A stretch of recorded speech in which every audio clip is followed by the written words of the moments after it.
কত বাদশাহী তো মাটির নিচে শেষ হয়ে গেল, কত জমিনই তো কত যুবককে অস্তিত্বহীন করে দিল। এটাই সত্য। আজল নে না ছোড়া কেসরা না দারা, মৌত আজ পর্যন্ত কাউকে ছাড়ে নাই। মৌতকে ফাঁকি দেওয়া যায় না, ওভারটেক করা যায় না। কোরআন এটাই বোঝায়, ইউদরিকাল মৌত, মৌত তোমাকে ধরবেই ধরবে। সীমারেখা আসতে দাও, থাবা আসতে দেরি হবে না। ভাগবে তো ভাগবে কোথায়? আইনাল মাফার। কোরআন বুঝাইতেছে তুমি কোথায় ভাগবে, তো আল্লাহ আবার বুঝাইতেছে যেখানেই ভাগবে ইল্লা বিসুলতান, আমার রাজত্বের বাহিরে তোমার যাওয়ার ক্ষমতা নাই। যদিও নাকি পালাও তুমি আকাশেতে লাগিয়ে সিঁড়ি লাগায় আকাশে চলে গেলেও লাভ হবে না, কেননা আল্লাহ নিজেই বলতেছে আনা মা কুম আইনা মা কুনতুম, তোমরা যেখানে যাবে ওইখানে আমি তোমার সাথে হব। আমি যদি জিজ্ঞাসা করি আল্লাহ কতটুকু দূরত্ব থাকবে আপনার আর আমার, তো আল্লাহ কোরআনে জানায় দিতেছেন আকরাবু মিন হাবলিল ওয়ারিদ, তো সার রগের চেয়েও আমি কাছে থাইকা তোর সঙ্গে থাকবো। আমাকে পৃথক করতে পারবি না, চলে যেতে হবে। বিদায় যে ক্ষেত্রে আসি ভাবেন, আজকে যুবক তোমার পায়ে হাত রেখা বলে তুমি ভাবো তুমি আল্লাহর কাছে মূল্যায়িত কতটুকু, বা কিভাবে মূল্যায়িত হবে। নারী ভাবুক, মা বোনরা ভাবুক যে আমি আল্লাহর কাছে মূল্যায়িত কতটুকু। কবরগুলো আমাদেরকে চিৎকার দিয়া বলে হায় হায়, বাস্তব এটাই আমরা ছিলাম। হয়তো পায়ে হাইটা এখান থেকে চাইতে হতো জিঞ্জিরা, ঠিক না?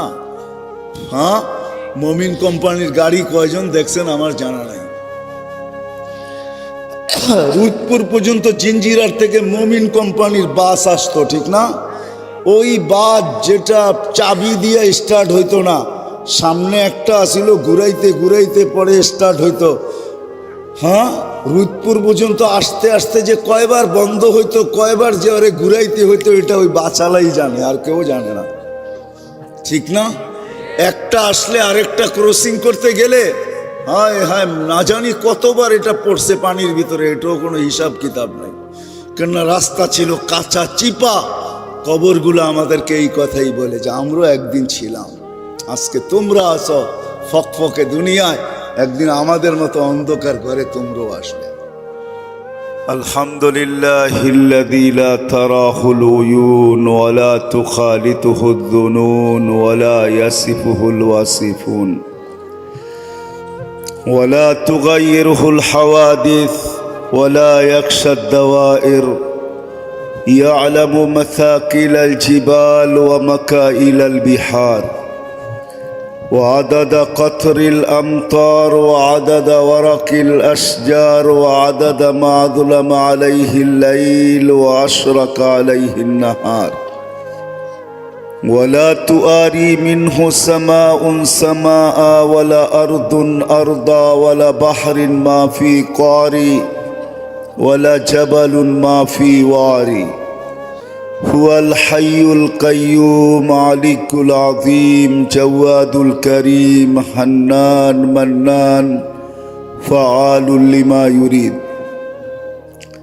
والصلاة والسلام على حبيبنا المصطفى الذي أعطاه خلق آدم معرفة شيش شجاعة نوح خلة إبراهيم لسان إسماعيل رضا إسحاق فصاحة صالح حكمة لوط بشرى يعقوب جمال يوسف صبر أيوب طاعة يونس جهاد يوشع صوت داود حب دانيال وقار إلياس سهد عيسى قوة موسى هيبة سليمان وعلم الخضر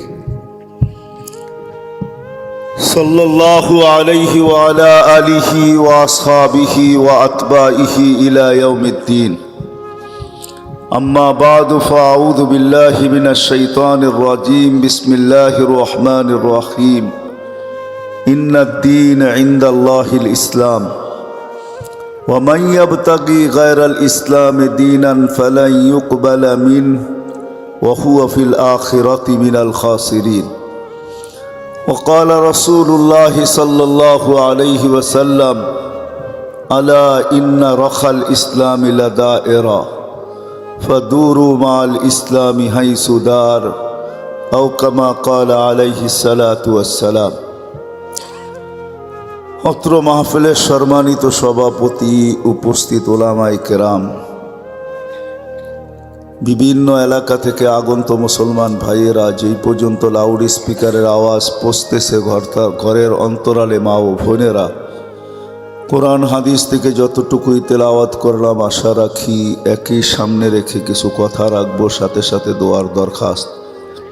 আল্লাহ আমাকে, আপনাদেরকে, সমগ্র শ্রোতাকে সঠিক জিনিসকে বুঝা, শিখা এবং মানার তৌফিক দান করেন।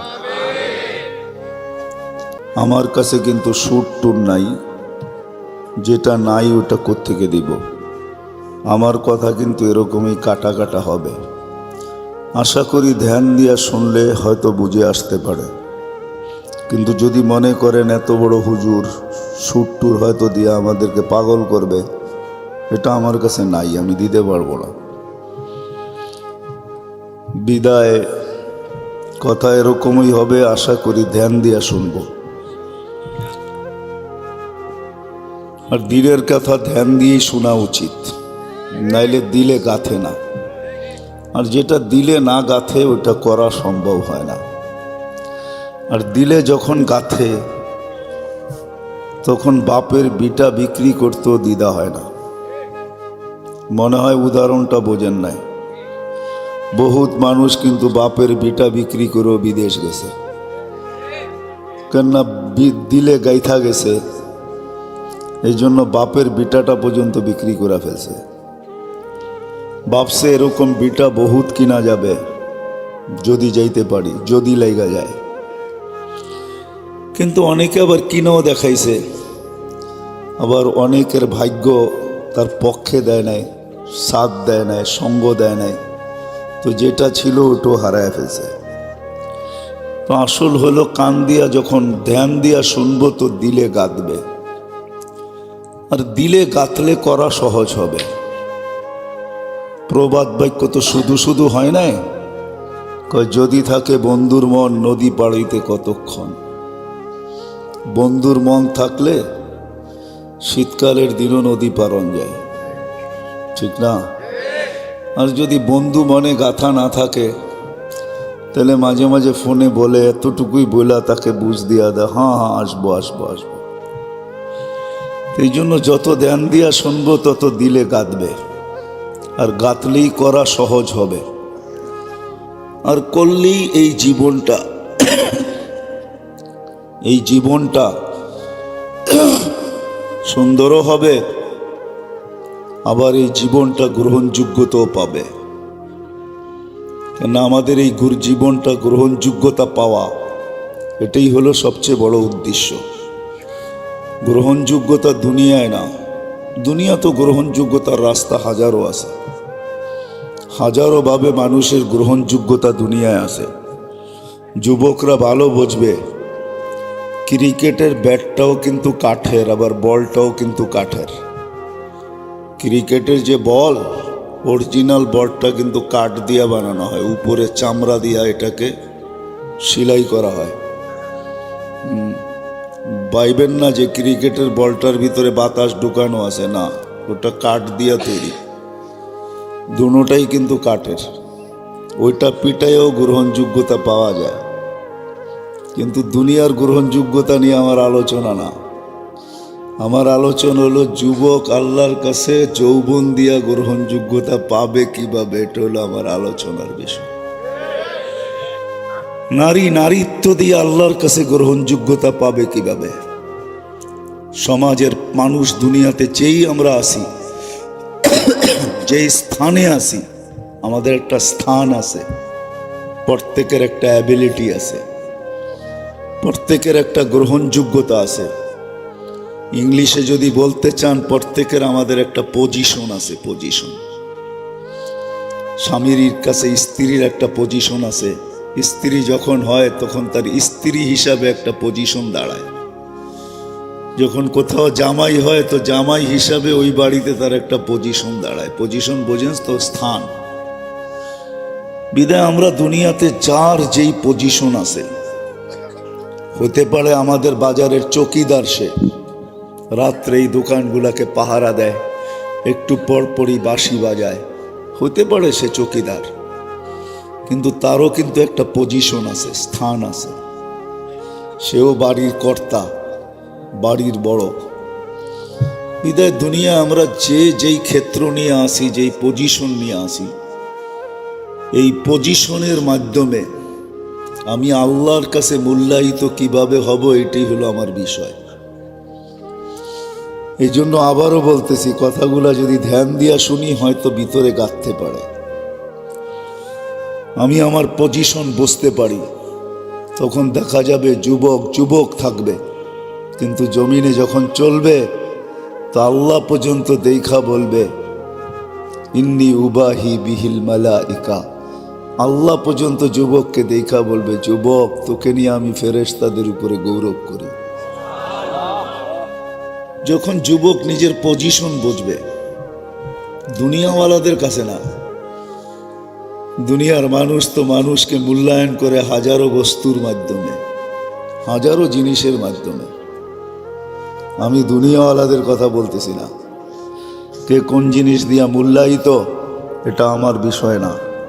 আমার বিষয় হলো যে মালিক আমাকে তৈরি করল, যে মালিক আমাকে অস্তিত্ব দিল, যেই মালিক আমাকে 24 ঘন্টা সুরক্ষিত করতেছেন। এই জন্য আল্লাহ এক জায়গায় বুঝাইছেন লাউলা আযকুর, আমি যদি 24 ঘন্টা তোমাকে সুরক্ষিত না করতাম, লাবতালাতিল আরদু ফি বাতনিহা, বহুত আগে জমিন তোমাদেরকে পেটে নিয়ে নিত। লা আগরাকাতিল বাহরু ফি কারিহা, সমুদ্র বহুত আগে তোমাদেরকে তলদেশে নিয়ে নিত। লা আহলাকাতিল মালাইকা, ফেরেশতা বহুত আগে তোমাদেরকে ধ্বংস করে দিত। কিন্তু আমি কাউকে কিছু করতে দেই না, আমি 24 ঘন্টা তোমাদেরকে সুরক্ষিত করি। আযকুরুকা, 24 ঘন্টা সুরক্ষিত করি। তারপরে আল্লাহ দুঃখের সাথে এটাও বলছেন আযকুরুকা ওয়ালাউ তানসানি, যদিও তুমি 24 ঘন্টা আমাকে ভুলা থাকো। আমরা কিন্তু বেশি সময়ই আল্লাহকে ভুলা থাকি।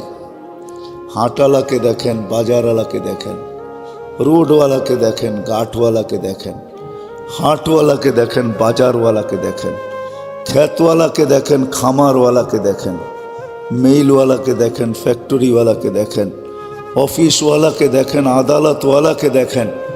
24 ঘন্টা কিন্তু আমরা আল্লাহকে ভুলা থাকি।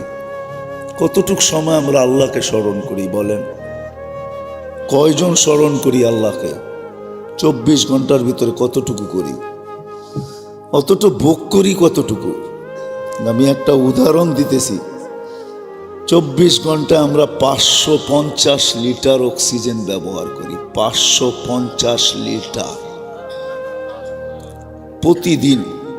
550 লিটার অক্সিজেন আমরা পার হেড ব্যবহার করি।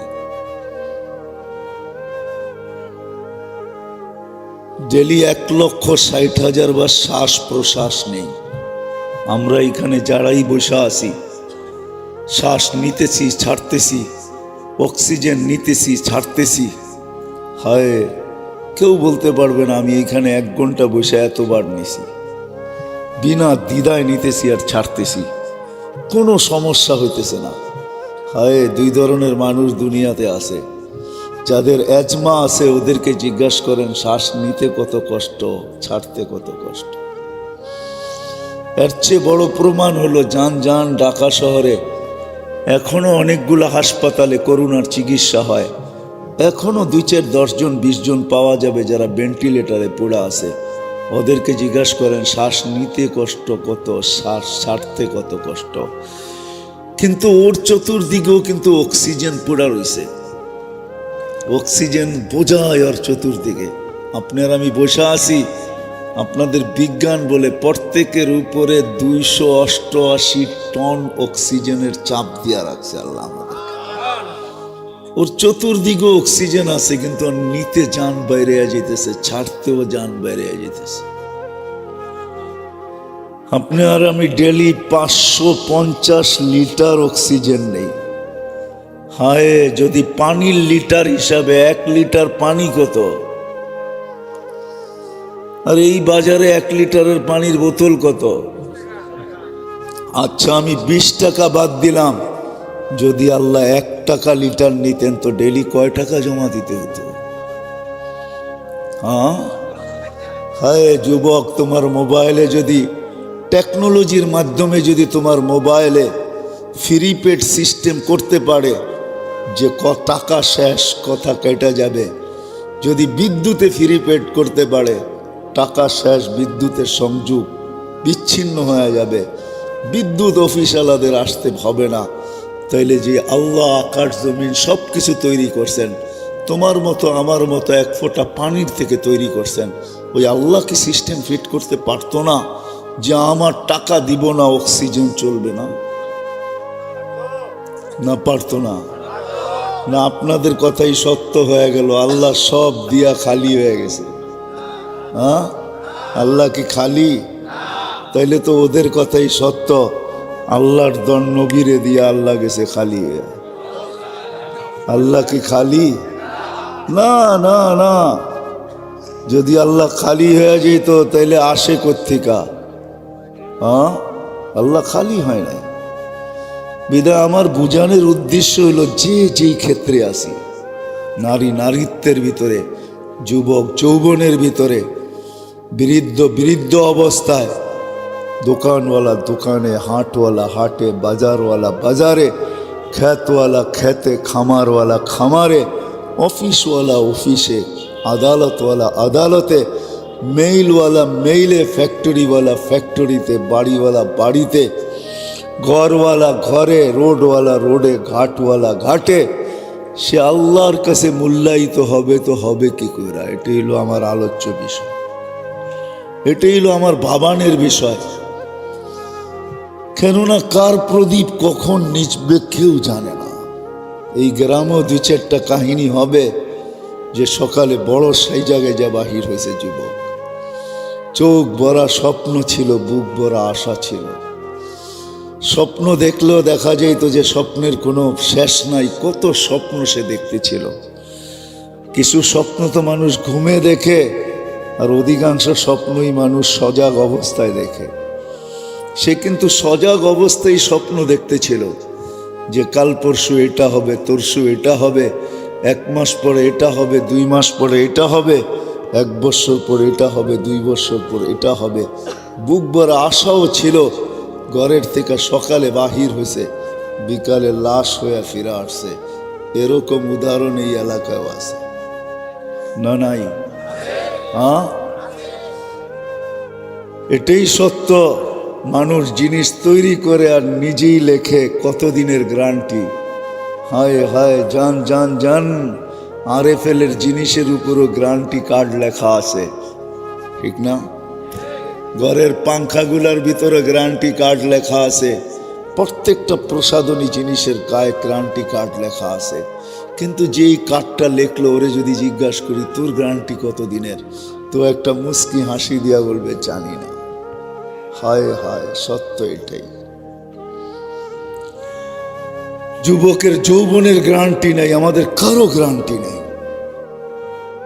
এই জন্যই তো জমিন আমাদেরকে প্রতিদিন শতবার সতর্ক করে, যদিও তার চিৎকার শোনার মতো কোনো মাইক্রোফোন এখনো আসে নাই, যদিও তার চিৎকার শোনার মতো কোনো টেকনোলজি এখনো অস্তিত্বে আসে নাই। একটা দিন ছিল টেকনোলজি উন্নতি করছে, আমি মানি। একটা দিন ছিল জ্বর মাপতে হলে জিহ্বার নিচে দিতে হইতো অথবা বগলের নিচে দিতে হইতো। আজকে একটা দিন দেখতেছি এখন আর বগল তলে দিতে হয় না, এখন আর জিহ্বার নিচেও দিতে হয় না। যাইতে দেরি, ডাক্তার জ্বর মাইপা নিতে দেরি করে না, মেশিন লাগানো আছে, ক্রস করতেই ডাক্তার দেখা ফেলছে আপনার জ্বর মাত্রা কতটুকু আছে। এখন হাত দিয়ে লাগাইতে হয় না। এটা হইতে পারে, কিন্তু জমিনের চিৎকার শোনার কোনো মেশিন এখনো আসেনি। আসবে কিনা এটাও আমি জানি না। জমিন প্রতিদিন চিৎকার দেয়, তামশি আলা যাহরি মাসিরু কাফি বাতনি, তুমি আমার পিঠে চলো বটে, অতি সত্বর আমার পেটে আসবে। তখন তুমি দেখবে কত দানে কত চাও, তখন তুমি দেখবে দুধ কোনটা পানি কোনটা, তখন তুমি দেখবে সত্য কোনটা মিথ্যা কোনটা, তখন তুমি দেখবে বাস্তব কোনটা অবাস্তব কোনটা, তখন দেখবে তোমার সঙ্গী কে আর কে তোমার সঙ্গী না, তখন তুমি বুঝবে আপন কে পর কে। হয় প্রত্যেক স্ত্রী বুঝবে স্বামী আপন কিনা, তখন স্বামীও বুঝবে স্ত্রী আপন কিনা, মা বাবাও বুঝবে। রাগ হয়ে যাবেন, রাগ হয়ে যাবেন, বলবো হ্যাঁ এইখানে বহুত অধিকাংশ লোকই বাপদাদার সম্পত্তিতে থাকেন, ঠিক না? ঠিক না? আমি হাত উঠাইতে বলবো না, কিন্তু অধিকাংশই মনে হয় বাপদাদার সম্পত্তিতে থাকেন। বারাটিয়া হইলেও হইতে পারে, কিন্তু কম। এখনো অত বারাটিয়া এখানে ঢোকে নাই, ঠিক না? কিন্তু একজনও মনে হয় এখানে হবে না যে প্রতিদিন সকালে বাপদাদার জমিনে থাকি, অন্যের বাড়িতে থাকলেও তো মাসে একটা ভাড়া গুনতে হইতো, ঠিক না? ঠিক আছে, বাপদাদার সম্পত্তিতে থাকি, ভাড়া নাই দিলাম আর দেই না, এটাই সত্য। কিন্তু প্রতিদিন সকালে বাপের নামে 1 টাকা, মাঠ নামে 1 টাকা আমি সৎকা করি বা দান করি, এরকম একজনও এখানে নাই। একজনও হাত উঠাইতে পারবেন না। ওই একজন উঠাইছে ওইখান থেকে, তাও কোনো হুজুর হইব হয়তো, একজন আছে, আর কেউ নাই। রাগ হয়ে গেলেন? বাস্তব দেখাইলাম, এটাই বাস্তব, এটাই বাস্তব। কেউ কারো সঙ্গ দিবে না। দিদা আমি আবার পিছনে যাইতেছি। আমার কথার উদ্দেশ্য এটাই যে এই ছোট্ট জীবনটা মূল্যায়িত হবে কিভাবে। যে যেই ক্ষেত্রে আসি, যে যেই বয়সে আসি, যে যেই পেশায় আসি, যে যেই যোগ্যতা নিয়ে আসি, এটা মালিকের কাছে মূল্যায়িত হবে কিভাবে। মূল্যায়িত বোঝেন? মালিকের কাছে দাম পাবে কিভাবে? মালিককে, যিনি 1 ফোঁটা পানির থেকে নিয়ে আসছেন। এই জন্যই মালিক কখনো চিৎকার দিয়া জিজ্ঞাসা করে, আবদি ইলাইন, কোথায় চললি? মান আরাদা আন্নি, আমার থেকে তোকে বিমুখ করলো তো করলো কে? কোরআনও বলে, ইয়া আইয়ুহাল ইনসান মা গর্রাকা বিরাব্বিকাল কারীম, ও মানুষ, তোকে আল্লাহ থেকে বিমুখ করলো তো করলো কে? ইয়া আইয়ুহাল ইনসান। আমি বাংলায় বুঝাইতে পারতেছি না আপনাদেরকে, এটা একটা ব্যথা ভরা চিৎকার। উদাহরণ আমার কাছে কিচ্ছু নাই, হয়তো দিলে আল্লাহর সাথে এটা সামঞ্জস্য হবে না। মা যখন অতিষ্ঠ হইয়া হয়, মার চেয়েও সারা দুনিয়ার মাদের মমতা এক জায়গায় যদি এক করা হয়, তো তাইলে প্রত্যেক বন্দাকে আল্লাহ এর চেয়েও বেশি 70 গুণ ভালোবাসে। মা যখন কোনো ক্ষেত্রে চিৎকার দিয়া বলে, বেটা ভুললি তো ভুললি কি করে, যে 10 মাস পেটে রাখে, দুধ খাওয়ায়, দুধ কিন্তু দুধ কি জিনিস থেকে হয় এটা আপনারা জানেন না। বাইনা ফারসিন ওয়া দামিন লাবানান খালিসা, মার রক্তগুলা দুধে রূপান্তরিত হয়, কুদরতি মেশিন দিয়া রক্তগুলা দুধ হয়, ওটা আপনার আমার মুখে যায়। মা যেমন কখনো কখনো আর্তনাদ করে, বেটা বললি তো ভুললি কি করে। আল্লাহ চিৎকার, কোরআনও চিৎকার দিতেছেন, বাণী আল্লাহর, কিন্তু আল্লাহর দিকে সম্বোধন করা ঠিক না। কোরআন চিৎকার দিতেছে, ইয়া আইয়ুহাল ইনসান মা গর্রাকা বিরাব্বিকাল কারীম, রব্বে করিম থেকে তোকে বিমুখ করলো তো করলো কে? হাদিসে কুদসি আল্লাহ বলতেছেন, মা গর্রাকা আন্নি, তোকে আমার থেকে বিমুখ কে করলো? কোথায় চললি? আমা কুনতা মা আম্মাহিনা, তোর কি মনে ওঠে না তুই একটা বিদ্যুটে দুর্গন্ধময় পানি ছিলি? ফামান জালাকা দামা, তোর এই বিবেক বুদ্ধি কি তোকে কোনোদিন বলে না যে তোর উৎস কি ছিল? তুই একটা বিদ্যুটে দুর্গন্ধময় পানির থেকে ছিলি। যুবককেও বলতেছি, যুবক, কখনো কি এই ব্রেনের কোনায় জাগে না, এই বিবেক বুদ্ধির ভিতরে বিদ্যার কোনায় কখনো কি আসে না যে আমি তো একটা বীর্যই ছিলাম, সায়েন্সে তো এই কথাটা লেখা আছে, ক্লাস 8এও যারা সায়েন্সের পাঠ পড়ে ওইখানেও কিন্তু এই কথাটা লেখা আছে, মানুষ এক ফোঁটা বীর্যর থেকে তৈরি। তো যুবকের মাথায় কি এই কথাটা কখনো আসে না যে আমি একটা বীর্যের থেকে তৈরি, এক ফোঁটা পানির থেকে আমি তৈরি? তো আল্লাহ জিজ্ঞাসা করে, মান গাররাকা আন্নি, আমার থেকে তোকে বিমুখ কে করলো? আমা কুনতা মা আম্মাহিনা, তুই কি একটা পানির ফোঁটা ছিলি না? ফামান জাআলাকা দামা, তোকে রক্তে রূপান্তরিত করলো তো করলো কে? ওমান জাআলাকা মুদগা, রক্তটা রক্তপিণ্ড করলো তো করলো কে? ওমান জাআলাকা ইযামা, তোর কঙ্কালটা তৈরি করলো তো করলো কে? ওমান কাসা আলাইহি লাহমা, এর উপরে এত সুন্দরভাবে গোশতের আবরণ চড়াইলো তো চড়াইলো কে? কত কাহিনী তো ওই কলাথিয়েও পাওয়া যাবে। শুধু চামড়া দেখাই ডকডক ডকডক করে গিলা নিছে বিষের বোতল। চামড়াই তো ছিল, আর কি ছিল? মনে হয় বোঝেন না। কি বুঝছেন? চামড়াই তো ছিল, আর তো কিছু ছিল না। একটা চামড়ার আবরণই তো ছিল। হয়তো চামড়াটা একটু দেখতে ফর্সা ছিল, হয়তো গঠনটা একটু সুন্দর ছিল। এই তো কতই তো এলাকাও পাওয়া যাবে। দু চারটা কাহিনী তো আমিও জানি, নাম ধরে বলে দিতে পারি, কারণ এই এলাকায় তো আমি আজকের থেকে আসি না, যখন দাড়ি বস নাই তখন থেকে আসি। হ্যাঁ, দু চারটা আমিও বলতে পারি। শুধু আল্লাহ বলে এত সুন্দর করে চান্দার আবরণ কে চড়াইল? হ্যাঁ, যেটা দেখা বিষের বোতল ঢকঢক ঢকঢক করে ভিতরে নিয়ে নিল, যেটা দেখা হায় হায় নিজের হাতে রশিটা গলায় লাগায় ঝুলে গেল। কে চড়ায় দিল এত সুন্দর চামড়ার আবরণ? আমা কুনতা সাগীরা, তুই কি ছোট ছিলি না? ফামান কাব্বারা, তোকে বড় কে বানাইলো? আমা কুনতা দাঈফা, তুই কি দুর্বল ছিলি না? ফামান কাওয়াকা, তোকে শক্তিশালী সুঠামত্ব কে দিল? যুবক, রাগ হয়ে যাও না। এখন মাঝে মাঝে নিজের মাসুল দেখো,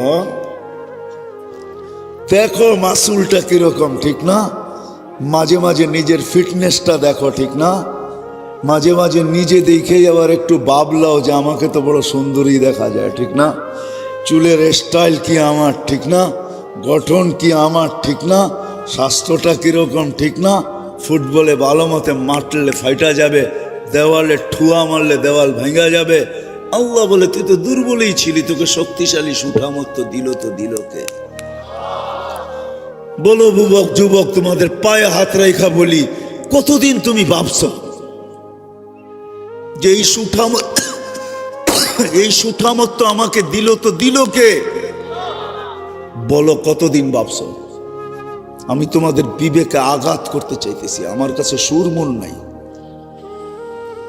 যদি আঘাত লাগে তোমার বিবেকে, বলো কয়দিন তুমি ভাবছো যে আমাকে এই সুঠামত্ব দিল কে? আমাকে সুন্দর ফিগার দিল কে? আমাকে সুন্দর চুলের স্টাইল দিল কে? কে দিল আমাকে? আমি তো মার পেটের থেকেই এতটুকু আসছিলাম। আল্লাহ বলে তোকে কে, তুই দুর্বল ছিলি, তোকে শক্তিশালী সুঠামত্ব দিল তো দিল কে? আমা কুনতা জাহিলা ফামান আল্লামাক, আজকে এডুকেটেড যারা এখানে যুবক আছে, স্কুল কলেজ ইউনিভার্সিটিতে পড়ে, হয় তুমি তো মার পেটের থেকে এডুকেশন নিয়ে আসো নাই। তুমি আর আমি সবাই আসছি মার পেটের থেকে। ফালা তা'লামুনা শাইআ, কোরআন বলে আমরা কিচ্ছু জানতাম না। আজকে তোমাকে এই এডুকেশন দিল তো দিল কে? তুমি কি কোনোদিন ভাবছো যে আমাকে এই এডুকেশন দিল তো দিল কে? আমাকে শিক্ষা দিল তো দিল কে? আমাকে এই মেধা দিল তো দিল কে? আমার ভিতরে প্রতিভা দিল তো দিল কে? আমার ভিতরে যোগ্যতা দিল তো দিল কে? কোনোদিন কি একবারও ভাবছো? আসো কেউ এখানে হাত উঠায় দেখাইবা আমাকে যে আমি একবারও ভাবছি। কোনো যুবক যদি হাত উঠায় দেখাও যে আমি একবারও ভাবছি যে আমাকে এই প্রতিভা। আপনি তো মাদ্রাসায় পড়েন, মাদ্রাসার শিক্ষা তো প্রথম থেকেই এটা। আমি স্কুল কলেজ বলতেছি যে একদিনও কি আমি ভাবছি আমার ভিতরে এই প্রতিভা দিল তো দিল কে? এই মেধা দিল তো দিল কে? এই বিদ্যা আমাকে শিখাইলো তো শিখাইলো কে? আল্লাহ বলে তোকে আমি বিদ্যা দেই নাই? ফামান আল্লামাক আমা কুনতা মিসকিনা, তোর মতো তো মার পেটের থেকে অসহায় কেউ আসে নাই, নিশ্চয় কেউ আসে নাই। আমরাই মার পেটের থেকে অসহায় আসছি, আমরাই মার পেটের থেকে নিশ্চয় আসছি। কিচ্ছু আমাদের ছিল না। চিত্র তুলতে গেলে আল্লাহ চিত্র কিন্তু আমাদের সামনে তুলে ধরছেন। আল্লাহ লজিক দিছেন, যুক্তি দিছেন, চিত্র তুলে ধরছে। ফালা আলাকা সিন্নুন তাক্তা, ও যুবক তোর দাঁত ছিল না, তুই কাটবি। ওলা আলাকা লিসানুন তান্তিক, জিহ্বা ছিল কিন্তু বাক শক্তি ছিল না। ওয়ালা আলাকা উযুনুন তাসমা, কান ছিল কিন্তু শ্রবণ শক্তির কার্যকারিতা ছিল না। ওয়ালা আলাকা আইনুন তানদুর, চক্ষু ছিল কিন্তু দৃষ্টি শক্তির কার্যকারিতা ছিল না। ওয়ালা আলাকা আকলুন তুমাইয়িজ, মগজ ছিল ভালো মন্দ তুমি কি বুঝতে না। ওয়ালা আলাকা কলবুন তাতাফাক্কার, দিল ছিল ছোট একটা চিন্তা কি জিনিস জানতে না। ওয়ালা আলাকা ইয়াদুন তাফতিশ, হাত ছিল কর্ম তো দূরের কথা ধরার ক্ষমতাই ছিল না। ওয়ালা আলাকা রিজলুন তামশি, পাও ছিল চলার ক্ষমতা ছিল না। ফকত তাতাহাররাক, আমি একটু নড়াচড়া করতে পারতাম, হাতগুলাকে একটু নাড়াচাড়া করতাম, এটাই আমার অস্তিত্ব ছিল, এটাই আমার অস্তিত্ব ছিল। সবার ঘরেই শিশুর পরে শিশু আসতে থাকে, আর ওই শিশু সবাইকে এই কথা বুঝাইতে থাকে যে তোমরা একদিন আমার মতোই ছিলে।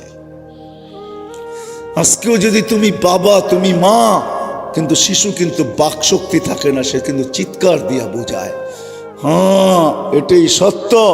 আল আসরু ইয়াদুল্লু আলাল মাসির ওয়াল বারু ইয়াদুল্লু আলাল বাইর, পদচিহ্ন যেরকম পদচারীকে বুঝায়, হায় হায় শিশু আইসা আমাদেরকে বুঝায় তোমরা একদিন শিশু ছিলে। হ্যাঁ হ্যাঁ, আমিও নিয়ে আসছি, শিশুর পিতা লুকিয়ে আছে সব শিশুরই অন্তরে, আমার পিঠেও পিতা লুকানো আছে, আমিও একদিন মাতা হব। কি সত্য তো?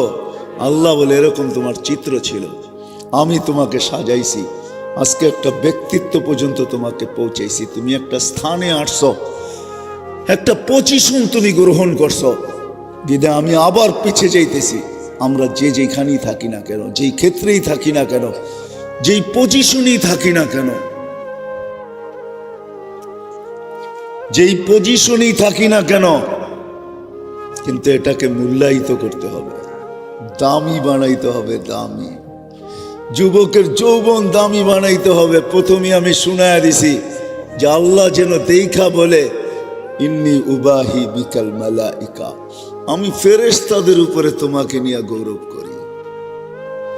আবার যেন আল্লাহ এটাও বলে লাউলা শাবাবা খুশা, ও যুবক তুই যদি জমিনে না থাকতি, লাজালতু সামা হাদিদা, আমি আকাশকে বহুত আগে লোহার, ওয়াল আরদা সাফসাফা, জমিনকে বহুত আগে তামার, ওমা আনজালতু মিনাস সামাই কাতরা, আকাশ থেকে বৃষ্টির একটা ফোঁটানা, ওমা আম্বাত্তু মিনাল আরদি হাব্বা, জমিন থেকে একটা শস্যের দানা, বাল আনজালতু আলাইহিমুল আযাবা সাব্বা, একের পর এক আযাব দিয়ে ধ্বংস করে দিতাম, কিন্তু পারি না তো যুবক, তোর জন্য পারি না, তোকে দেখলে আর পারি না। আমরা হয়তো ভাবতেছি হায় হায় এই থিওরি কোনোদিন সত্য না, আমার জীবন আমি কাটাবো, যেমন খুশি তেমন কাটাবো, জীবনটা আমার না, অস্তিত্বটা আমার না, এর ভিতরে যা ফিটিং আছে একটাও আমার না। যদি আমার হইতো তাহলে একদিন আসবে এগুলো একটাও আমার বিরুদ্ধে যেত না, কিন্তু একদিন অচিরই আসতেছে, প্রত্যেকটা আমার বিরুদ্ধে যাবে, আপনার বিরুদ্ধে যাবে। হ্যাঁ হ্যাঁ হ্যাঁ, আমি কোরআন দিতেছি, প্রত্যেকটা বিরুদ্ধে চলে যাবে, বিরুদ্ধে, আপনার আমার বিরুদ্ধে যাবে। তখন আপনি আর আমি চিৎকার দিব আর বলবো তোমরা আমার বিরুদ্ধে কেন? তো অঙ্গগুলা বলবে আনতাকানি আল্লাহ আনতাকা কুল্লা শাই, আল্লাহ আমাদেরকে বলতে বাধ্য করছে। সংযুক্ত যদিও তোমার সাথে ছিলাম, কিন্তু মালিক তুমি ছিলে না, মালিক তো ছিল আল্লাহ। যেই মালিক আমাদেরকে বলাইতেছে ওই মালিকই আসল মালিক ছিল, তোমাকে ব্যবহারের অধিকার দিছিল, তুমি ব্যবহারের জায়গায় ভেবানি ছিল এটাই তোমার, না না না। এই জন্য এক হাদিস দিতে আমি বাধ্য। আল্লাহ জিজ্ঞাসা করবে যুবক একটু ভালো মতে কান দিয়া শোনো, হতে পারে তোমার জীবন চেঞ্জ হতে পারে, হতে পারে তুমি ওই যুবক হতে পারো, হতে পারে মা বোনরা ওই নারী হতে পারে যারা জমিনে থাকবে, যাদের কারণে আমি বইলা বেড়াই বাংলাদেশে, বাংলাদেশ নড়ে চড়ে পড়ে না। এটা আমার অনেক বয়ানে আছে, এটার পিছনে আমার যুক্তিও আছে। বাংলাদেশে যে পরিবেশ, ওই পরিবেশ দুনিয়ার কোথাও নাই। মক্কা মদিনা বাইতুল মুকাদ্দাস ভিন্ন, কিন্তু বাংলাদেশের পরিবেশ দুনিয়ার কোথাও নেই। বাংলাদেশের পরিবেশ, যার কারণে বাংলাদেশ নড়ে চড়ে কোনো বিপর্যয় ঘটে না। শতবার ভূমিকম্প আসছে, কোনো বিপর্যয় ঘটে নাই। আর আমার বিশ্বাসও যতদিন এই পরিবেশ থাকবে কোনোদিন বিপর্যয় ঘটবে না। হ্যাঁ, এটা আমার বিশ্বাস, কেন আমি দুনিয়া ঘুরা দেখছি। 7.8 ভূমিকম্প আসছে আর বিপর্যয় ঘটে নাই। দুনিয়ার এরকম কোনো জমিন নেই। সেই জমিন যদি থাইকা থাকে তো এটা বাংলাদেশের জমিন। 7.8 ভূমিকম্প আসছে, কোনো বিপর্যয় ঘটে নাই। আজ থেকে 5-6 বছর আগে 31 নাইটের পরের দিন রাত্রে আসছে 5টা 5-এ। 7.8 ভূমিকম্প আসছে, কোনো বিপর্যয় ঘটে নাই। একজন মানুষ মারা গেছে, তাও ছাদের থেকে লাফ দিছে দেখে মারা গেছে, কোনো বিপর্যয় ঘটে নাই। এক সপ্তাহ আগেও আসছে 6.1 ভূমিকম্প আসছে, কোনো বিপর্যয় ঘটে নাই। ঘটছে? হ্যাঁ। অথচ পাকিস্তানে 5.7 ভূমিকম্প আসছে, 32 জন মারা গেছে, এলাকা পুরা মাটির সাথে মিশা গেছে। আমাদের এখানে কোনো বিপর্যয় ঘটে নাই। দুনিয়ার কোনো দেশ নাই যেইখানে 10 নম্বর মহাবিপদ সংকেত আসে আর বিপর্যয় ঘটে না, এরকম কোনো দেশ দুনিয়াতে নাই। ওটা যদি থাকে, ওটা বাংলাদেশ আছে। 10 নম্বর মহাবিপদ সংকেত আসছে, কোনো বিপর্যয় ঘটে না। খালি কয়েকটা কলা গাছ পড়ছে, যেদিন বুলবুল আসছিল, বুলবুল কয়েকটা কলা গাছ পড়ছে। কি আমি চোখে দেখে বলতেছি, কেননা ওই দিন আমি পাথরঘাটায় ছিলাম, আমাদের ইস্তেমা চলতেছিল। ওই রাত্রে আমি খোলা মাঠের ভিতরে ছিলাম, 5-6টা টিনের নিচে, কিচ্ছু হয় না। বুলবুল ওইখান দিয়ে প্রথম ঢুকছে, পাথরঘাটা দিয়ে, কিচ্ছু হয় না। সকালে আমি ঢাকা রওনা দিছি, রাস্তায় কয়েকটা কলা গাছ পাইছি, অধিকাংশগুলো আমি হাতে সরায় গাড়ি আগে করছি। কোনো বিপর্যয় ঘটবে না। এই জন্য আমি বুঝাইতে চাইতেছি, আমরা ভাবতেছি দেহটা আমার জীবন আমি কাটাবো, যেমন খুশি তেমন কাটাবো। এটাই যদি হইতো তো আল্লাহ এটা কোনোদিন বলতেন না, আতাইতুকা আইনানি ওয়ালা তুহাসিব। তুমি ভাবছো কি দৃষ্টিশক্তি আমি দিছি আর তোমাকে আমি হিসাব নিব না?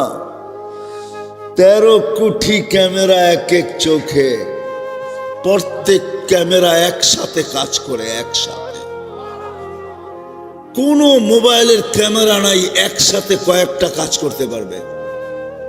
13 কোটি ক্যামেরা এক এক চোখে, 2 চোখে 26 কোটি ক্যামেরা, প্রত্যেক ক্যামেরা আলাদা আলাদা ভাবে দেখে।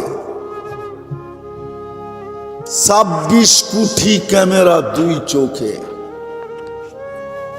শুধু ক্যামেরা না, এর পিছনে সেভ করে রাখার মতো টেকনোলজি পিছনে ফিট করা আছে, যার কারণে ছোটবেলা দেখা, ছোটবেলার বন্ধু বুড়া হওয়ার পরে একজন আরেকজনে দেখে মুস্কি হাসে। হাসিস কেন? চিনা ফেলছো আমাকে? কি যে কস, তোলে চিনবো না? রামের কান্দার স্কুলে তো একসাথেই পড়ছি, ঠিক না? কলাতি আর প্রাইমারি তো একসাথেই ছিলাম, ঠিক না? তুই ভাবছস তোকে ভুলা যাবো? না না, শুধু চোখে দেখে নাই, সেপও করে রাখছে। আল্লাহ বলে আতাইতুকা আইনানি ওয়ালা উহাসিব। যুবক ভাবছস তো ভাবছিস কি তোকে দৃষ্টি শক্তি দিছি, হিসাব নিব না। আতাইতুকা উযুনানি ওয়ালা উহাসিব। তোকে শ্রবণ শক্তি দিছি আর হিসাব নিব না। আতাইতুকা লিসানান তানতিকু বি ওয়ালা উহাসিব। তোকে বাক শক্তি দিছি আর হিসাব নিব না। আতাইতুকা আকলান তুমাইয়িজু বি। এরকম বিবেক বুদ্ধি তোকে আমি দিছি আর তুই ভাবছিস হিসাব নিবি না, নিব না। কি করে তুই ভাবতে পারলি যে বিবেক বুদ্ধি দুনিয়াটাকে উন্নত করে দিল? আজকে দুনিয়া উন্নত মানুষের বিবেক বুদ্ধির উপরে ভর করে উন্নত। মানুষের বিবেক বুদ্ধি যদি না হইতো তাহলে দুনিয়া এতটুকু উন্নত হইতো না। ওই 100 বছর আগের কলাতি 100 বছর আগেরটা আজও থাকা যেত। ঠিক কি ঠিক না? সত্য তো? কি দিয়া মানুষ উন্নত করছে? এটা দিয়া, এটা কে দিছে? এটা বোঝেন তো? ব্রেন, চিন্তা ক্ষমতা, বিবেক বুদ্ধি দিছে মানুষ। মানুষ দেখছে পাখি উড়ে, আমি উড়বো কি করে? তো আল্লাহ মানুষের ব্রেনের ভিতরে ঢালছে, এইভাবে জোড়া লাগা, একদিন তুইও উড়বি। মানুষ দেখছে সমুদ্রের ভিতরে ভাসমান কাঠ। তো মানুষ ভাবছে আমি ওর বাসবো কি কইরা, তো আজকে লোহাকে বাসায়া দিতেছে, ঠিক না? হায় হায়, এক সময় ছিল মানুষ তারের মাধ্যমে কথা বলতো, তার। এই জন্যই লেখা আছে বেতার, একটা হলো তার, একটা হলো বেতার। হ্যাঁ, টেলিফোনকে তারওয়ালা বলা হয়, তার, তার যোগাযোগ কেন্দ্র। মানুষ তারের মাধ্যমে কথা বলতো, বাপসে তার ছাড়া কথা বলি তো কি কইরা, আজকে মুঠো ফোন চলে আসছে, ঠিক না? কোনো তার নাই, কিচ্ছু নাই, মুঠো ফোন চলে আসছে। আল্লাহ বলে তোকে এরকম আকল দিছি, তুই ভাবছিস হিসাব নিব না। আতাইতুকা কলবান তাতাফাক্কারু বি ওয়ালা উহাসিব। তোর ধারণা, তোর বিবেক কি এটা বলে মানুষ আল্লাহর কাছে বিচার চাইতেছে? তোর বিচার কি এটা বলে যে তোকে আমি এরকম একটা দিল দিছি আর তোর হিসাব নিব না? আতাইতুকা ইয়াদানি ওয়ালা তুহাসিব। তোকে আমি হাত দিছি ধরার জন্য, কর্ম করার জন্য, আর হিসাব নিব না। আতাইতুকা রিজলানি তামশি বিহা ওয়ালা উহাসিব। তোর ধারণা কি আমি তোকে পাও দিছি চলার জন্য আর তোর হিসাব নিব না? তো কোরআন চিৎকার দিয়া বলতেছে আফা হাসিবতুম আন্নামা খালাকনাকুম আবাস ওয়া আন্নাকুম ইলাইনা লা তুরজাউন। তোর ধারণা কি অনর্থক সৃষ্টি আর তুই আমার কাছে ফিরবি না? চলে যেতে হবে, চলে যেতে হবে। লম্বা আমি করব না, চলে যেতে হবে সবাইকে। থাকার সুযোগ কারো নাই। আমাদের এলাকার কবরগুলো আমাদেরকে প্রতিদিন চিৎকার দিয়া বলে হায় হায়। গত বৎসরও আমি আসছিলাম, রামের কান্দা দিয়া যে গলাতিয়ার ভিতরে এত সুন্দর রাস্তা হয়েছে, এটা আজকেই আমি দেখলাম। রামের কান্দা আমি 100 বার মনে হয় আসছি, কিন্তু এই রোডটা এরকম ছিল না। পায়ে হাইটে এদিকে আসতে হতো, খালটাও ছিল, কিন্তু আজকে দেখলাম হাইওয়ের মতো রোড হয়ে গেছে, ঠিক না? হ্যাঁ, কবরগুলো আমাদেরকে চিৎকার দিয়া বলে হায় হায়। বাস্তব এটাই, আমরা ছিলাম হয়তো পায়ে হাইটা এখান থেকে চাইতে হতো জিঞ্জিরা, ঠিক না? হ্যাঁ, মমিন কোম্পানির গাড়ি কয়জন দেখছেন আমার জানা নাই। রুদপুর পর্যন্ত জিঞ্জিরার থেকে মমিন কোম্পানির বাস আসতো, ঠিক না? ওই বাস যেটা চাবি দিয়ে স্টার্ট হইতো না, সামনে একটা আসিল, ঘুরাইতে ঘুরাইতে পরে স্টার্ট হইতো। হ্যাঁ, রুদপুর পর্যন্ত আসতে আসতে যে কয়বার বন্ধ হইতো, কয়বার যে ওরে ঘুরাইতে হইতো, এটা ওই বাচালাই জানে, আর কেউ জানে না, ঠিক না? একটা আসলে আরেকটা ক্রসিং করতে গেলে হায় হায়, না জানি কতবার এটা পড়ছে পানির ভিতরে, এটাও কোনো হিসাব কিতাব নাই। কেননা রাস্তা ছিল কাঁচা চিপা। কবরগুলো আমাদেরকে এই কথাই বলে যে আমরাও একদিন ছিলাম। আজকে তোমরা আসো ফকফকে দুনিয়ায়, একদিন আমাদের মতো অন্ধকার ঘরে তোমরাও আসবে। কবির কথাই সত্য, মিলে খাক মে আহলে শাক कैसे कैसे জমি খা গই নওজোয়া कैसे कैसे। কত বাদশাহী তো মাটির নিচে শেষ হয়ে গেল, কত জমিনই তো কত যুবককে অস্তিত্বহীন করে দিল। এটাই সত্য। আজল নে না ছোড়া কেসরা না দারা, মৌত আজ পর্যন্ত কাউকে ছাড়ে নাই। মৌতকে ফাঁকি দেওয়া যায়ও না, ওভারটেক করা যায়ও না। কোরআন এটাই বুঝায় ইউদরিকাল মৌত, মৌত তোমাকে ধরবেই ধরবে। সীমারেখা আসতে দাও, থাবা আসতে দেরি হবে না। বাগবে তো বাগবে কোথায়, আইনাল মাফার। কোরআন বুঝাইতেছে তুমি কোথায় ভাগবে, তো আল্লাহ আবার বুঝাইতেছে যেখানেই বাগবে ইল্লা বিসুলতান, আমার রাজত্বের বাহিরে তোমার যাওয়ার ক্ষমতা নাই। যদিও নাকি পালাও তুমি আকাশেতে লাগিয়ে সিঁড়ি, সিঁড়ি লাগায় আকাশে চলে গেলেও লাভ হবে না। কেননা আল্লাহ নিজেই বলতেছে আনা মা কুম আইনা মা কুন্তুম, তোমরা যেখানে যাবে ওইখানে আমি তোমার সাথে হব। আমি যদি জিজ্ঞাসা করি আল্লাহ কতটুক দূরত্ব থাকবে আপনার আর আমার, তো আল্লাহ কোরআনে জানায় দিতেছেন আকরাবু মিন হাবলিল ওয়ারিদ, তোর রগের চেয়েও আমি কাছে থাইকা তোর সঙ্গে থাকবো। আমাকে পৃথক করতে পারবে না, চলে যেতে হবে। বিদায় যে যেই ক্ষেত্রে আসি ভাবেন, আজকে যুবক তোমার পায়ে হাত রেখা বলে তুমি ভাবো তুমি আল্লাহর কাছে মূল্যায়িত কতটুকু। আযকুরুকা ওয়ালাউ তানসানি, 24 ঘন্টা তোকে আমি সুরক্ষিত করি। কে করে? হ্যাঁ হ্যাঁ, প্রমাণ আমি আপনাদেরকে আমার ভিতর থেকে শত দিতে পারি। কেননা আমরা ডেলি 1,60,000 বার শ্বাস প্রশ্বাস নেই। শ্বাসের কন্ট্রোল রুম আছে, কন্ট্রোল রুম। দুনিয়াতে যেরকম সর্বদেশে সব কিছুর কন্ট্রোল রুম থাকে, আমাদের দেহের ভিতরে এই শ্বাসেরও কন্ট্রোল রুম আছে। ফেরেশতা এটাকে কন্ট্রোল করে। যখন শ্বাস ছাড়ি তো ফেরেশতা জিজ্ঞাসা করে আমসিক আও আতরক, আল্লাহ খোলা রাখবো না বন্ধ করে দিব? আল্লাহ বলে উতরুক আলি আবদি আজাল, ছেড়া দে, খোলা রাখ, আমার বান্দার জন্য, আমার বান্দার জন্য সীমা রেখা দেওয়া আছে। এই জন্যই বিনা পয়সায় ডেলি 550 লিটার অক্সিজেন নিতে দিতেছে আপনাকে আমাকে। জিজ্ঞাসা করেন বিজ্ঞানকে ডেলি কয় লিটার অক্সিজেন নেন, আর এইখানে যারা বসে আছি আমরা বিনা দ্বিধায় নিতেছি আর ছাড়তেছি, ঠিক না? যান ঢাকা শহরে যারা ভেন্টিলেটারে পড়ে আছে ওদেরকে জিজ্ঞাসা করেন শ্বাস টানতে কত কষ্ট আর নিতে কত কষ্ট। আমি গত 2020-এ একজনকে চিনি, নাম বলবো না, ইশারায় হয়তো এমপি মহোদয় বুঝা ফেলবে। উনি বলছিলেন আমার সব সম্পত্তি লেখা নাও, আমাকে একটু স্বাভাবিকভাবে শ্বাস নিতে দাও আর ছাড়তে দাও। উনি দুনিয়াতে নাই, চলে গেছেন। ডেলি 550 লিটার শ্বাস নেই, অক্সিজেন নেই, অক্সিজেন 1,60,000 বার শ্বাস নেই আর ছাড়ি। যুবক, তোমার পায়ে হাত ধরে বুঝাইতেছি, আমি তো ভালুকায় চলে আসছি এমপি মহোদয়ের কারণে, আবার আসবো কি আসবো না জানি না। বিদায় আমি যতটুকুই আসছি, আওয়াজ যতটুক যায়, তোমার পায়ে হাত রেখা বলি, বোঝো কথাগুলাকে, বোঝো। এইখানে ঢুকাও দিলের ভিতরে কাজে দিবে। যৌবন আল্লাহ দিছে, আল্লাহ হারায় যাওয়ার জন্য দেন নাই, আরো কাছে আসার জন্য দিছেন, কাছে। আমি এমপি মহোদয়কে বলবো, ওনাকে যে সিট দিছেন আল্লাহ বা দল দিছেন, দলের আরো কাছে যাওয়ার জন্য দিছেন, দল থেকে দূরে সরার জন্য দেন নাই। আল্লাহ আমাদেরকে যা দিছেন আল্লাহর কাছে যাওয়ার জন্য দিছেন, আল্লাহর থেকে দূরে সরার জন্য দেন নাই। আমরা তো হারায় গেছি। তো আল্লাহ ডেলি 5 বার ডাকে, 5 বার। আমি চোখে দেখা জিনিস বয়ান করি। আমি 2-3 বছর আগে যখন তুর পাহাড় দেখতে গেছি, তাহাদিসের নেয়ামত বলতেছি, অহংকার কেউ ভাবলে ভাবতে পারেন আমার ভিতরে নাই, বুঝানোর জন্য।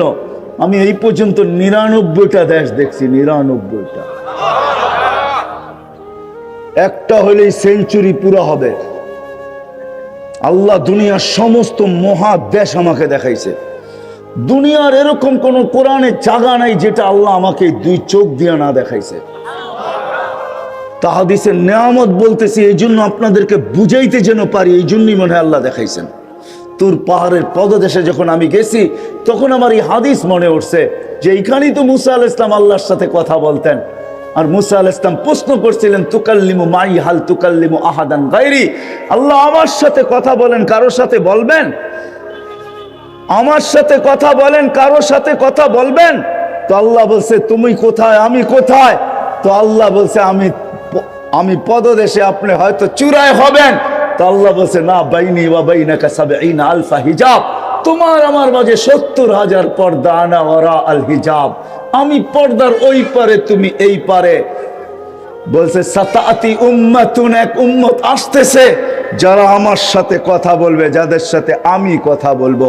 বলছে ওই উম্মত কার উম্মত? আমাকে দেওয়া যায় না? বলে প্রশ্নই ওঠে না, ওটা তো আমার বন্ধুর উম্মত, আমার হাবিবের উম্মত, মুহাম্মদুর রাসূলুল্লাহ সাল্লাল্লাহু আলাইহি ওয়াসাল্লামের উম্মত, যাদেরকে আমি শোকেজে রেখা দিছি। আমাদেরকে সবার আগে নির্বাচিত করে আল্লাহ রেখা দিছেন, বাইসা উঠায়া আমরা সবাই নির্বাচিত। হুয়াজতাবাকুম, কোরআন বলে আমরা সবাই নির্বাচিত। আল্লাহ ইজতাবা শব্দ ব্যবহার করছেন, হুয়াজতাবাকুম, আল্লাহ আমাদেরকে নির্বাচিত করছেন। যেরকম ফলের দোকানে যে বাইসা টিপা ভালো ফলটা প্যাকেট করেন, আল্লাহ আমাদেরকে এরকম বাইসা শোকেজে রাখছেন আমাদের নবীর উম্মত হওয়ার জন্য। বলছে না, এটা শোকেজে রাখা আছে, এটা সেফটি জায়গায় রাখা আছে, আপনাকে দেওয়া যাবে না, একটু দেখানো যায় না? তো উনি আল্লাহর কাছে দরখাস্ত করছেন, আরিনি হাদিহিল উম্মাহ, একটু দেখান। তো আল্লাহ বলে দেখানো যাবে না, তুমি অনেক আগে চলে আসছো, এরা অনেক পরে আসবে, বিদায় দেখানো যাবে না। তো মুসা আলাইহিস সালাম বলছে একটু আওয়াজ শোনানো যাবে? তো আল্লাহ বলে এটা যাবে। তো আল্লাহ আমাদেরকে আওয়াজ দিছিলেন, ইয়া উম্মতা মুহাম্মদ। আমরা রুহের জগৎ থেকে সবাই সাড়া দিছি, লাব্বাইক ওয়া সাদাইক, লাব্বাইক আল্লাহুম্মা লাব্বাইক, লাব্বাইক ওয়া সাদাইক। ও আল্লাহ, আপনি ডাকা সাড়া দিতে পারে আমাদের ভাগ্য খুলে গেছে।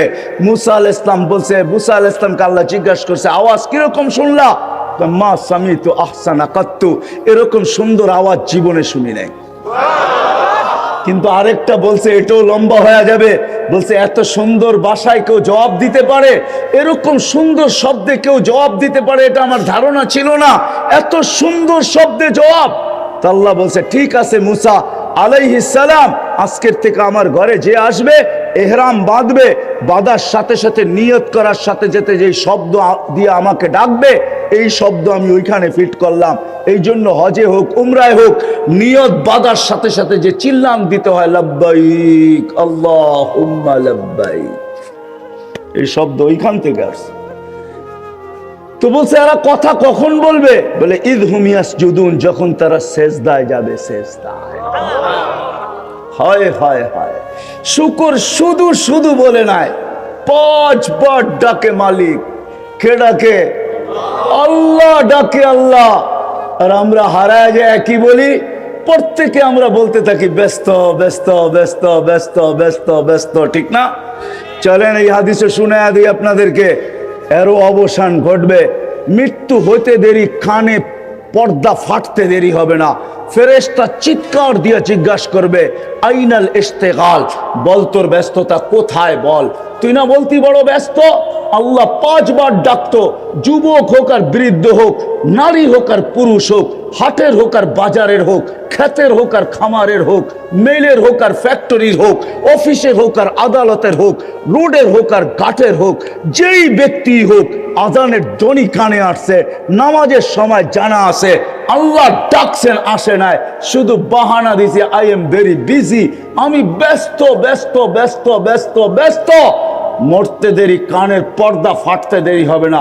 ফেরেশতা চিৎকার দিয়ে জিজ্ঞাসা করবে, আইনাল ইশতিগাল, বল তোর ব্যস্ততা কোথায় বল।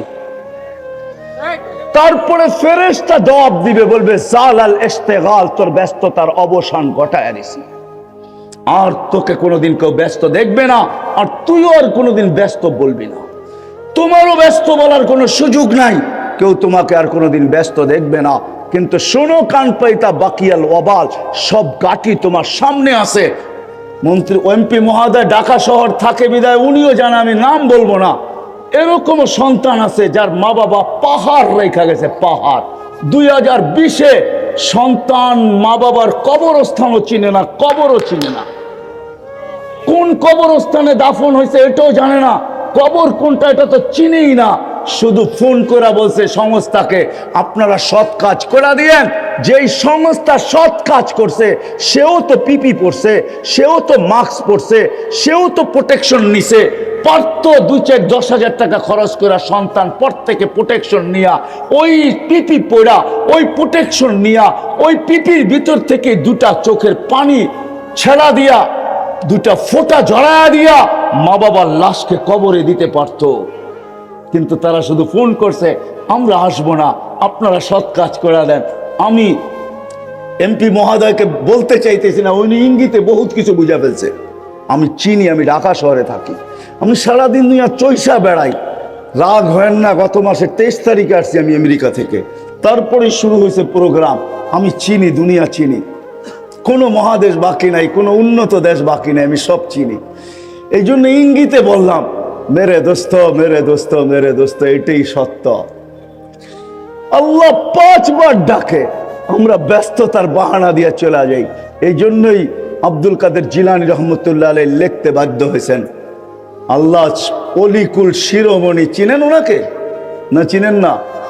হ্যাঁ, বড় পীর আব্দুল কাদের জিলানী রহমতুল্লাহ আলাইহি শুকর বলে, আল্লাহ আমার প্রথম দৃষ্টি যেন ওর উপরে না পড়ে, কেন ওর মতো অকৃতজ্ঞ কেউ নাই, ওর মতো নিমক হারাম কেউ নাই, ওর মতো কপাল পুরা কেউ নাই। তুমি ডাকতেছো, ও আসেন। সম্মানের মালা নিয়ে ডাকে, সম্মানের মালা। মসজিদে পা রাখতে দেরি, আল্লাহ নিজে বলতেছে, ওয়াজাবা আলাল মাজুর আন ইউকরিমা যায়ের, তুমি জায়নামাজে পা রাখতে দেরি, আমি সম্মানের মালা পড়াইতে দেরি করি না। কে পড়ায় সম্মানের মালা? কে পড়ায়? কে পড়ায়? আল্লাহ পড়ায়। সেজদায় যাইতে দেরি আল্লাহ চিৎকার দিতে দেরি করেন না। যখন সেজদা যায় তো আল্লাহ বলে মালাইকাতি ইরফা হিজাব বাইনি ওয়া বাইনা আবদি, ও ফেরেশতারা সরা পর্দা আমার আর বান্দার বান্দির মধ্যখানে। বলে কেন সরাবো আল্লাহ পর্দা? বলে